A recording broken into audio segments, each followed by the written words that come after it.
Thank you, Sherry.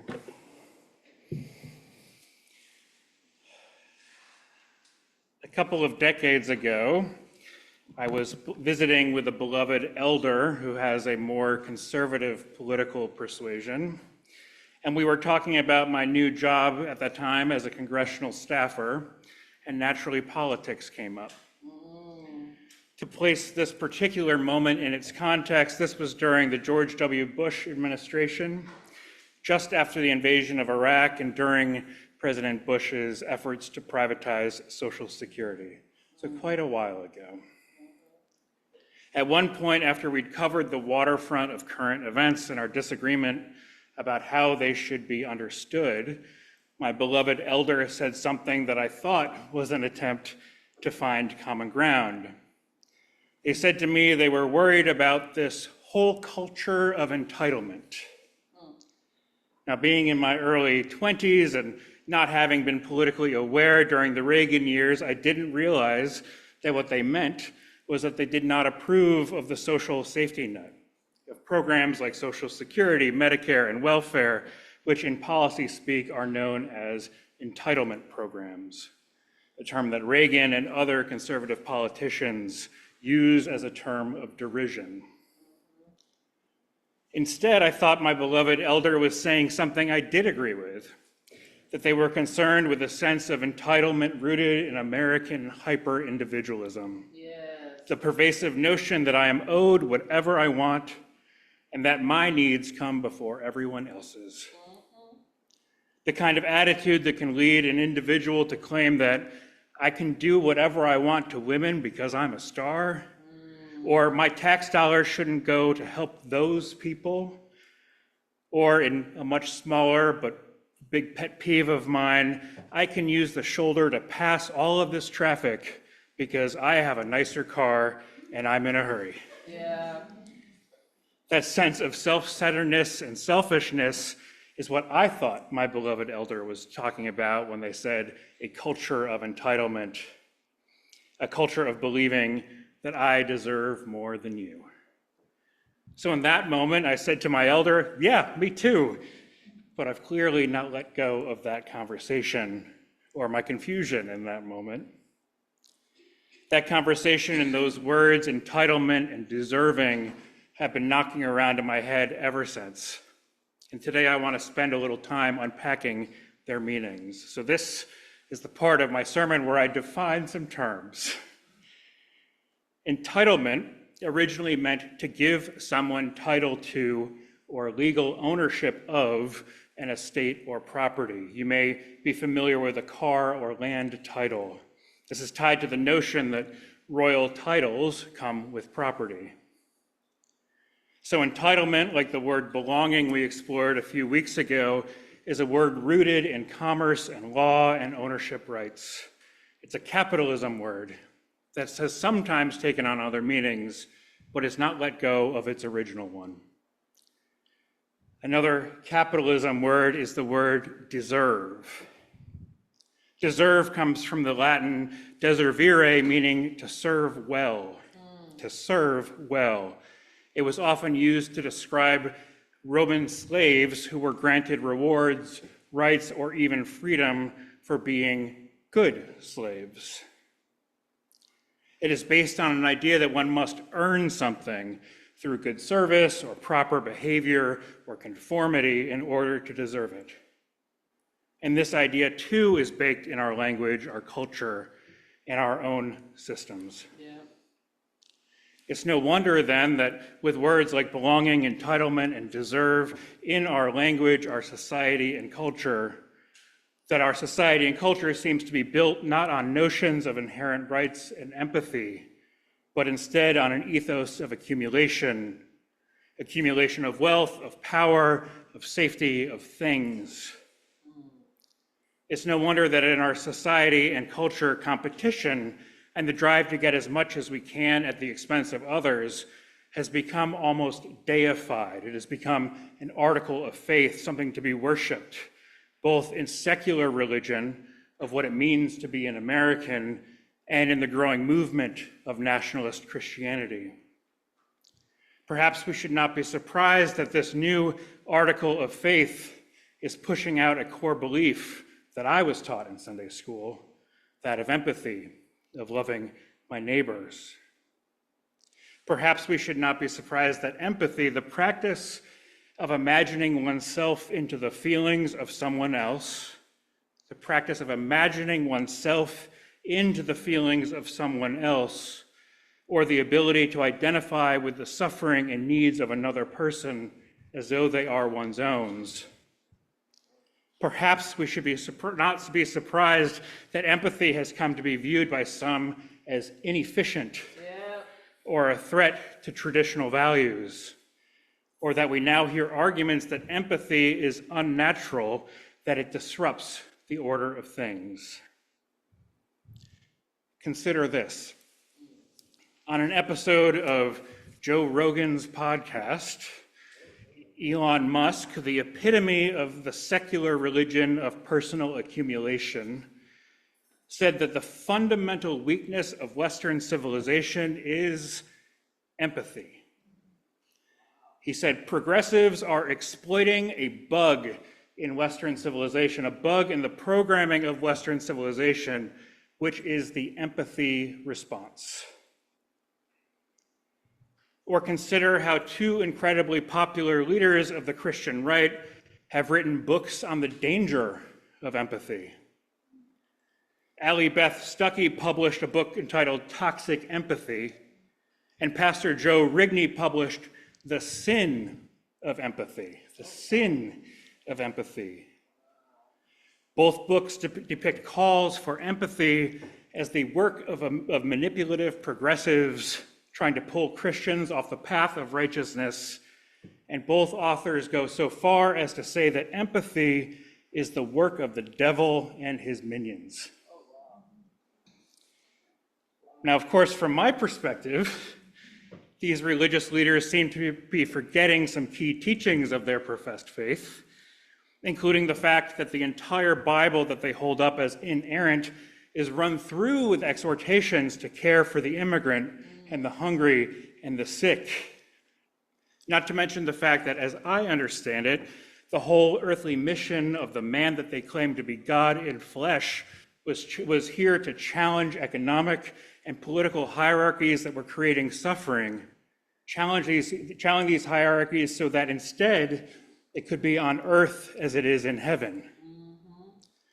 To me, it seems that using their logic, Rome was right to kill this radical rabbi because he was doing the work of the devil and his followers needed to be put in their place.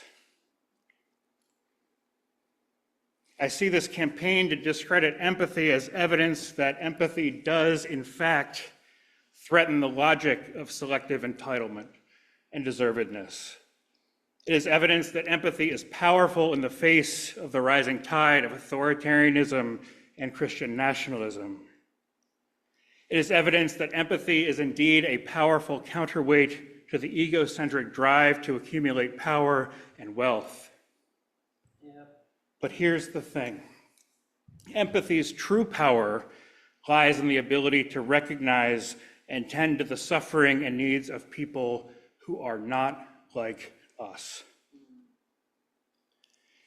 Influential African American psychologist, educator, and civil rights activist Dr. Kenneth Clark famously testified in Brown versus Board of Education about the harms of segregation. In his work, he made distinctions between different kinds of empathy.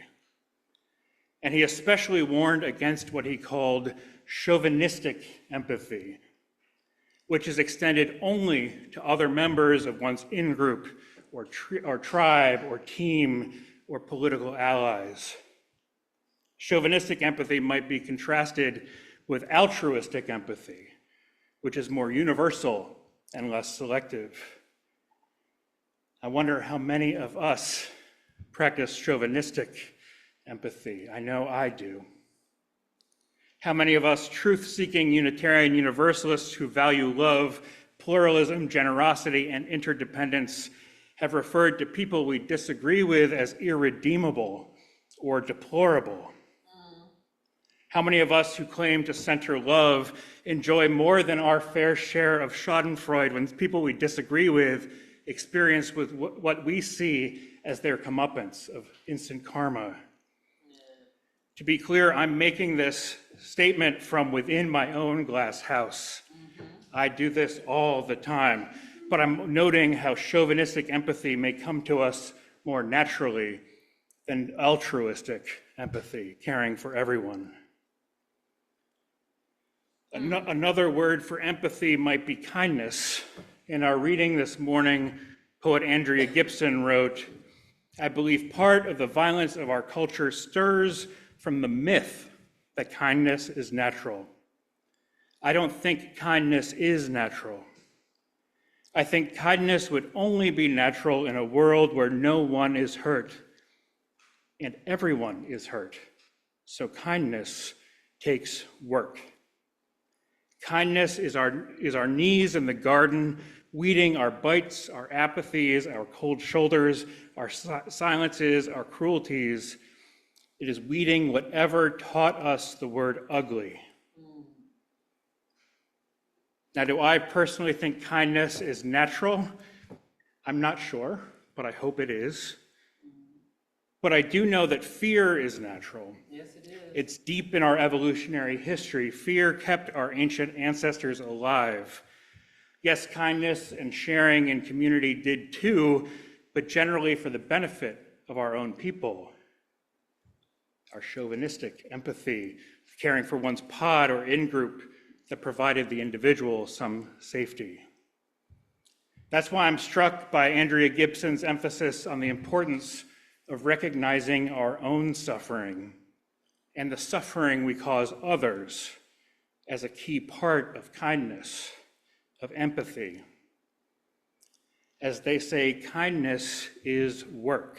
Yes, it is. This reading comes from a collection of Andrea Gibson's work titled "Take Me With You," and on the very next page is another piece in which they write, "When asked if I believe in good people, I say I believe in people who are committed to knowing their own wounds intimately. People who read their wounds' diaries, who follow their wounds out windows, down ladders, and ask, 'Where are you going? What do you need?' They ask their own wounds, 'How can I intervene before a cruel thing is done or said?'" Beloveds, I believe that kindness, empathy, and goodness, that these traits emerge from our own ability to recognize our own suffering, our own insecurities, our own sadnesses, and from our ability to recognize that we are not unique in these things, nor are we alone.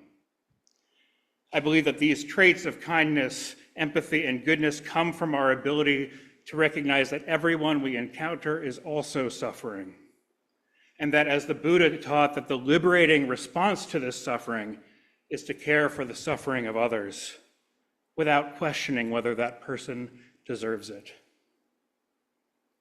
Let me be clear that caring for the suffering of another person does not mean agreeing with them or accepting or justifying their harmful behavior. Instead, it means recognizing their humanity and refusing to play the game of placing limits on who is entitled to compassion. This may sound impossible.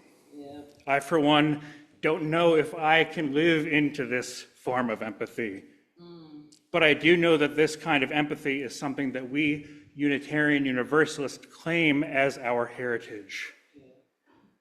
Theologically, we descend from two Christian movements, the Unitarians and the Universalists, and while other parts of our Christian heritage have been de-emphasized within our movement, the core beliefs of the Unitarians and the Universalists remain. You see, the Universalist Christians made the bold claim that no one, not a single person, is beyond the reach of God's love. They wrestled with Jesus' teaching of empathy and loving one's neighbor as oneself, and from what they studied, they determined that at the end of history, a God who is love, would never reject anyone. By claiming our universalist heritage, we are saying that we believe in the power of love, the power of empathy, the power of compassion to heal each of us as individuals and the world as a whole. It's not hyperbole to say that when I first heard this message, that love and grace extended even to me, my life was changed, if not saved. And I believe that this message can save the world. So my invitation this morning is just this. Experiment with this idea. Experiment with what it would be like to extend love and care without questioning whether the recipient deserves it. Yeah. Experiment with it and observe how it makes you feel.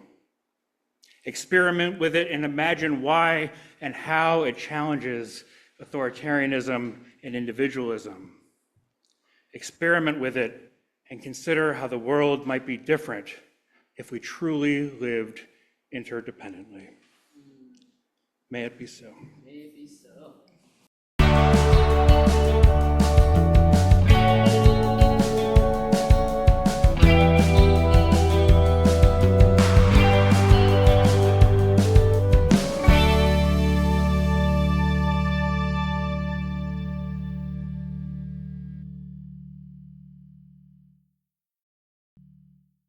Davies is a multicultural, multiracial religious community offering a safe and dynamic space to gather in solidarity and make a difference in the wider world. Whether you're on-site or online, we're creating a shared worship experience. We want to make sure you know you already belong.